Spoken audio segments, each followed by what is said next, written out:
Shua Tov, everyone. Welcome to TillesTells Stories for Saturday Night Group.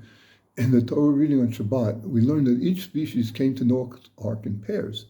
This story I titled, A Deadly Pair of Dogs.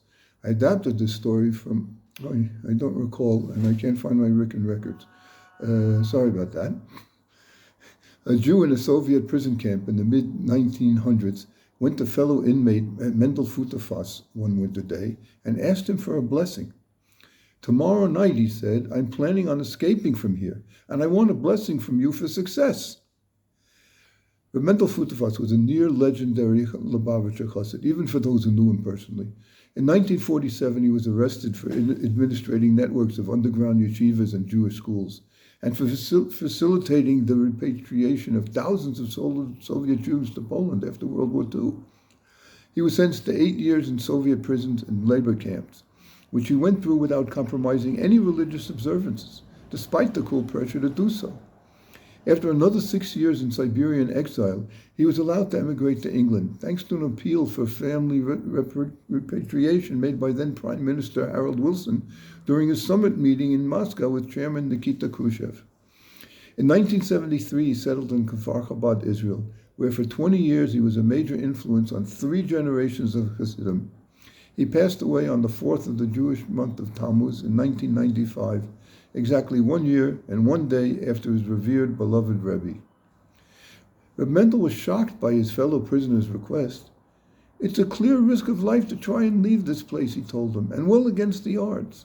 There are guards and dogs and barbed wire and high walls. How can you even think of such a thing?"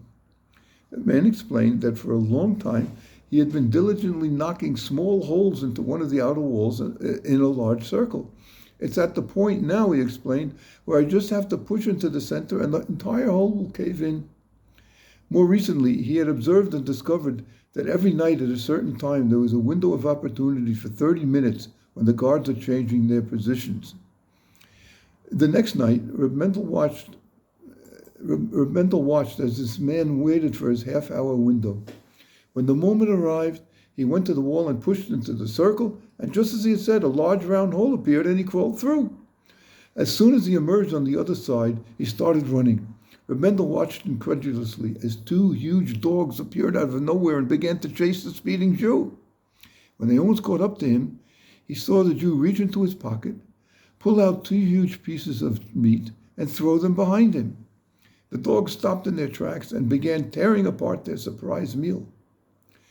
Rabbi Mendel noticed that there was a guard atop the wall in the tower who had watched the entire scene unfold. Right then he lowered his rifle, aimed at the feasting dogs, and shot twice. Rabbi Mendel watched in horror as both dogs died instantly. Rabbi Mendel found himself unable to comprehend the series of events his eyes had witnessed. He waited a few days and then walked over to the guard and asked him, "Why did you feel the need to kill the dogs? What did that accomplish? All you did is cause a loss for their owners." The guard hesitated and then agreed to answer Rabbi Mendel. We spend months of time and a lot of money and energy to train the right dogs for this job, to find them. They are hand-selected and bred and then trained for service. If all it takes is a couple of pieces of meat to reverse all of that training and all of their pedigree, then what purpose could they possibly serve? We don't need them, and they might as well be shot. Rabbi Mendel would often retell this story and append to it the following take. The Creator puts us in this world to deal with a multitude of trials from heaven. If all it takes is a little bit of tasty meat for us to be sidetracked and fail a test, then what good are we? We are no better than a dog that cannot stay on course whenever a little bit of temptation comes his way. This week, Monday night, in Israel only, we begin the petition prayer for rain.